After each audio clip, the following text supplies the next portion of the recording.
Aku asalnya dari Brebes, Jawa Tengah di Losari. Dulu itu sama kayak di sini sebenarnya kerjanya dulu di pabrik. Kalau yang untuk pekerja itu IPS topik Employee Communication Test Proficiency in Korea. Jadi itu tuh tipikal orang yang pekerja keras banget. Kita tuh nggak bisa kayak aku sendiri. Jujur aku nggak bisa belajar sendiri.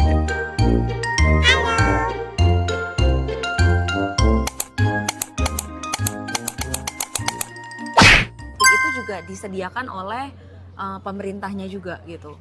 Enggak juga sebenarnya. Ini kan Peer ya. ya, jadi misalkan aku lagi malas nih, aku lagi pusing belajar hafalan kosakata banyak gitu. Wih, temen aku bisa tuh. Jadi ya udah, jadi ada motivasinya kayak gitu. Jadi yang pertama itu emang harus belajarnya dulu kayak minimal bulan lah.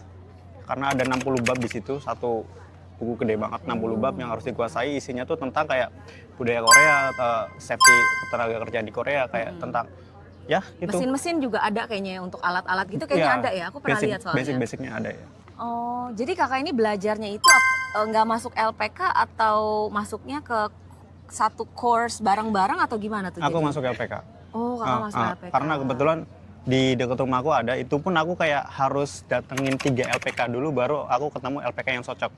Oh gitu. Kenapa nggak cocok dengan misalnya LPK A dan B? Karena di waktu aku 2018 dulu, waktu aku nyari-nyari, ada yang LPK yang harus ijazahnya tuh ditahan. Aku nggak mau itu. Satu penting banget ya? itu. Iya. Serem sih. Sebenarnya kan sebenarnya ini LPK itu nggak ada kaitannya sama BP2MI. Kalau mau menerbangkan atau kayak jalur G2G itu.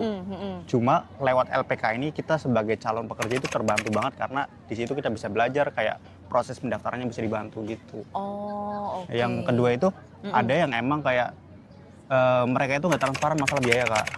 LPK yang kedua. Jadi aku ngomongnya gimana tuh? Contoh, ini biar mungkin penonton juga tahu nih, saya harus hati-hati kalau misalnya saya mau lihat LPK. Iya, kalau kita mau contoh mau ke luar negeri kayak contohnya ke Korea Selatan, kita mau belajar lewat LPK, harus pilih-pilih dengan teliti kita mau masuk LPK yang kayak gimana. Yang pertama kita harus cari tahu dulu di situ bukan hanya siswanya banyak atau enggak, tapi dinilai dari kelulusan tiap tahunnya itu banyak enggak. Yang kedua itu biayanya, karena jujur banget Korea itu butuh biaya yang cukup gede, cukup besar. Jadi kita harus tahu nih biaya dari LPK yang LPK mau dengan biaya yang harus kita keluarkan ini buat apa aja gitu loh Kak. Kayak contohnya buat pendidikan bahasanya contoh 3 juta, buat tes kedua 2 juta, terus buat paspor berapa, buat lain-lain banyak ya. itu ya. Iya. Jadi kalau misalkan ini totalnya segini tapi nggak ada detail range itu ya. Iya, serem. Mencurigakan itu loh. Oh, ngerti. Nah, berarti pas waktu itu kakak masuk LPK, uang sekitar berapa duit sih yang kakak butuhkan pas waktu itu?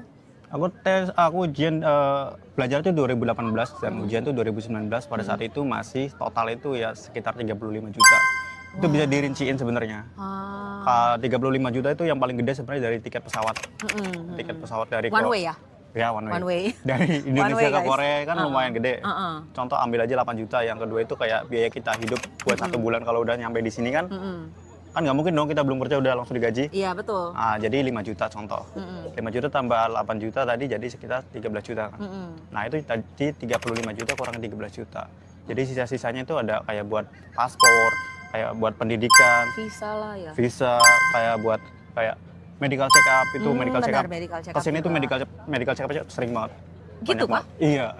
Nggak gampang kayak ada beberapa kali. Jadi harus maintenance body atau tubuhnya masing-masing. Kalau siswa itu, kalau yang aku tahu, karena kan waktu itu kan aku juga masuk ke sini lewat siswa kan, itu cuma sekali medical check up-nya. Kalau ini enggak ya? Enggak, ada 2 atau 3 kali. Jadi contoh yang pertama itu disarankan oleh LPK, jadi sebelum kita masuk ke jalur ya G2G, kita kalau bisa ngecek dulu nih, kita tuh fit atau enggak.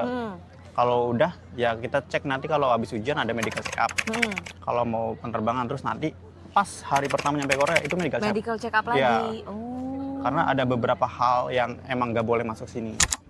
Iya, mungkin seperti misalnya TBC kayak gitu-gitu. Mungkin itu lumayan strict kalau ya, aku tahu di sini sih. Sama buta warna kalau bisa nggak. Karena bahaya ya, karena ya, minta untuk ngambil kabel atau motong kabel warna merah terus yang dipotong warna hijau kan. Benar-benar bahaya. Oh, berarti kalau misalnya kayak gitu kakak butuh 35 juta waktu itu. Berarti uang harus disiapkan dulu semua. Saya harus punya 35 juta. Oh, jujur 35 bukan uang yang kecil loh. Iya. Untuk orang Korea juga nggak kecil. Gede itu. Gede. Tapi waktu itu tuh jujur banget aku cuma punya 3 juta doang. Pas waktu mau ke Korea itu cuma punya tabungan 3 juta doang. Eits, penasaran sama episode berikutnya? Jangan lupa untuk nyalain alarm kamu di Cica in Seoul. Thank you for watching, guys. Tesnya itu nanti 2 juta, tes yang kedua. Terus yang lain-lainnya itu kayak jadi bertahap gitu. Dan yang paling gede itu emang pas mau terbang. Mau terbang kayak tiket pesawat sama biaya hidup di sini. Itu pun bisa nanti ada. Nah, itu sampai lulus IPS Korea topik itu berapa lama tuh? Sebelumnya yang sama Syafira itu aku ada nanya, pernah nggak sih dirasisin? Nah, untuk kakak sendiri pernah nggak ketemu yang namanya rasis-rasis atau satu rasis atau kedua kalau nggak pernah dijutekin sama orang Korea itu pernah nggak sih?